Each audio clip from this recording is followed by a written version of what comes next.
इस देश में किसान कितने हैं साथियों? सरकारी आंकड़ा बताता है कि 14 करोड़ 64 लाख किसान परिवार हैं। सरकारी आंकड़ा है ये। इसमें 85% सीमांत और मझोले किसान हैं, यानी लगभग 12.5 करोड़। और खेतीहर मजदूर, उनकी संख्या 10 करोड़, यानी 10 करोड़ परिवार में। कुल मिलाके 25 करोड़ परिवार। एक परिवार में अगर कम से कम 4 भी लोग हों तो कितने लोगों की बात हो रही है? 100 करोड़ लोगों की बात हो रही है।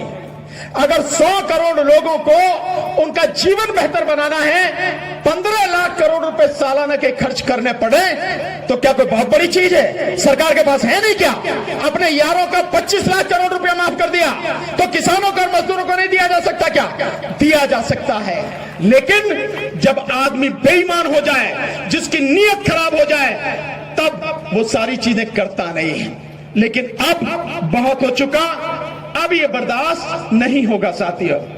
एक बात और आपको बताऊंगा, जिस वीवीपैट को लगाया गया था 2013 के जजमेंट के बाद, 8 अक्टूबर 2013 का जो जजमेंट था, सुब्रमण्यम स्वामी बनाम इलेक्शन कमीशन ऑफ इंडिया, आदरणीय वामन मेश्राम जी की तरफ से भी जो पिटीशन थी उसको भी टैग किया गया था उसमें।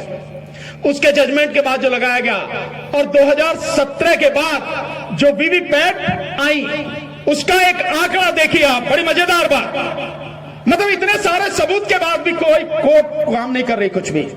और वो आंकड़ा क्या है?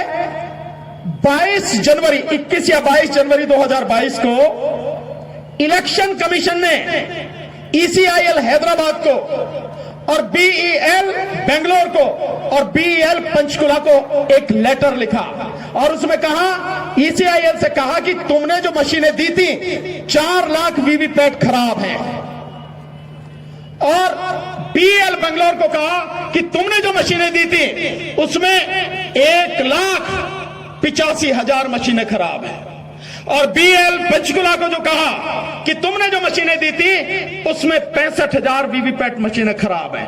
कुल 37%, यानी 17.5 लाख में से 6.5 लाख मशीनें खराब हैं।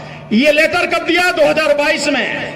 वीवीपैट कब आई? 2018 में। उसके बाद में लोकसभा का इलेक्शन 2019 में हो गया और कई राज्यों में चुनाव हो गए। तो जहां जहां ये खराब मशीनें लगी, क्या वहां इलेक्शन सही हुआ होगा? नहीं हुआ होगा। ये सारी गड़बड़ी होने के बावजूद भी कोई सुनने को तैयार नहीं है। लेकिन अब सुनेंगे।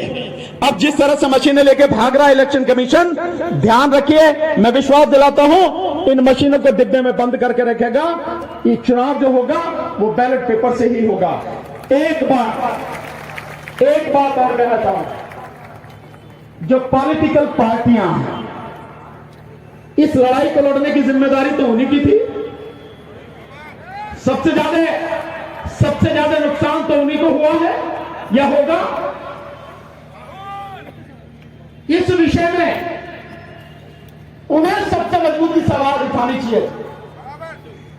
माननीय राहुल गांधी की न्याय यात्रा लेकर चल रहे हैं। आपको जरूरत क्या है न्याय यात्रा लेने की, करने की? देश की जनता आपको वैसी वोट दे रही है, ना बचाते लोग। आप ना बचा नहीं पा रहे।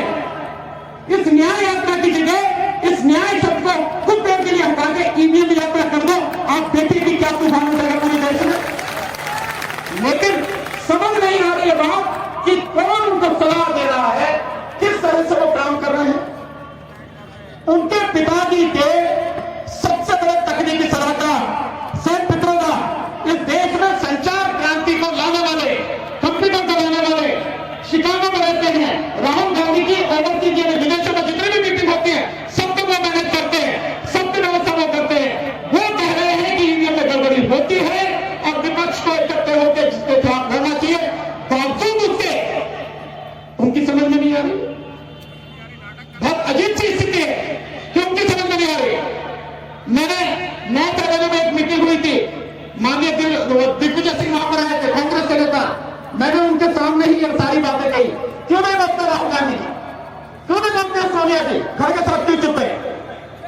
अगर देश में कोई तबाही होती है ईवीएम की वजह से, तो जितनी जिम्मेदार बीजेपी या मोदी सरकार है उतनी ही जिम्मेदार कांग्रेस भी होगी और बाकी विपक्षी पार्टियां भी होंगी। आप इससे बच नहीं सकते हैं। जो काम आपको करना है उसे करना चाहिए, नहीं तो देश तबाह हो जाएगा। और अब देश के लोगों के पास केवल और केवल ये मई तक का ही समय है। अगर एक बार ईमानदारी से लड़ लिए तो देश का इतिहास कुछ और होगा, तस्वीर कुछ और होगी। और अभी भी अगर बैठे रहे, चुप रहे, बोले नहीं, डरते रहे, तो साथियों सब कुछ आपकी आंखों के सामने तबाह होगा। आपकी नस्लें और फसलें दोनों तबाह हो जाएंगी, आप बचा नहीं पाएंगे। और इसके लिए जिम्मेदार एक ही व्यक्ति होगा, और वो है देश के प्रधानमंत्री नरेंद्र दामोदर दास मोदी। ये बात आप सबको समझने की जरूरत है साथियों, अन्यथा कुछ बचेगा नहीं। अगर चुनाव ईवीएम से हुआ, मैं बार बार कह रहा हूं, आपके यहां कह के जा रहा हूं, अगर चुनाव ईवीएम से हुआ तो मोदी निश्चित रूप से जीत के आएगा। और अगर जीत के वो आया तो आगे इस देश में चुनाव होने वाला नहीं है। ये आप लिख लेना बात मेरी, क्योंकि जिस मकसद को लेकर चल रहे हैं 2025 में हिंदू राष्ट्र की घोषणा, तो हिंदू राष्ट्र की घोषणा करेंगे तो लोकतंत्र में नहीं हो सकती, वो राजतंत्र में ही हो सकती है। और राजतंत्र थानों से चलता है, अदालतों से नहीं चलता। तो वकील भी समझ रहे हैं कि उनके काले कोट भी खुट्टी पर टंग रहे हैं कि जब अदालत ही नहीं रहेंगे तो तुम्हें कौन पूछेगा, कहां जाओगे। और जिस तरह से इस देश के संघीय ढांचे को खत्म करने की लगातार कोशिश की जा रही है सरकार द्वारा, मोदी सरकार द्वारा, उसके बाद जो विधायिका है, जो ये आपकी विधानसभा है, ये भी बचने वाली नहीं है। क्योंकि जब केंद्र से राज होना है, राजतंत्र चलना है, तो विधानसभाओं की क्या जरूरत है। इस बात को सब लोगों को समझने की जरूरत है साथियों। रही दूसरी बात, आप में से किसी को डरने की जरूरत नहीं है। किससे डरते हो? उस आदमी से जो एक सवाल अगर पूछ लिया जाए, एक सवाल अगर पूछ लिया जाए तो उसकी टांगें यूं कांपने लगती। उस आदमी से डरो, नरेंद्र मोदी से। जो आदमी हर चीज को छुपाता है, जो व्यक्ति सच को सामने आने नहीं देता, जो व्यक्ति झूठे आंकड़े पेश करता है, गुमराह करता है, उस आदमी से डर रहे हो आप। 10 साल में हिम्मत नहीं हुई इसकी कि एक प्रेस कॉन्फ्रेंस कर ले, उस आदमी से डर रहे हो। मुझे और महमूद कराचा को हत्या करने की सीधी सीधी साजिश प्रधानमंत्री नरेंद्र मोदी और अमित शाह की है, हमें जानकारी मिली है। कहीं भी मारा जा सकता है, पर जब तक मौत नहीं आई उसका बाल भी बांका कोई नहीं कर सकता। और जिस दिन मौत आएगी उस दिन कोई बचा भी नहीं सकता।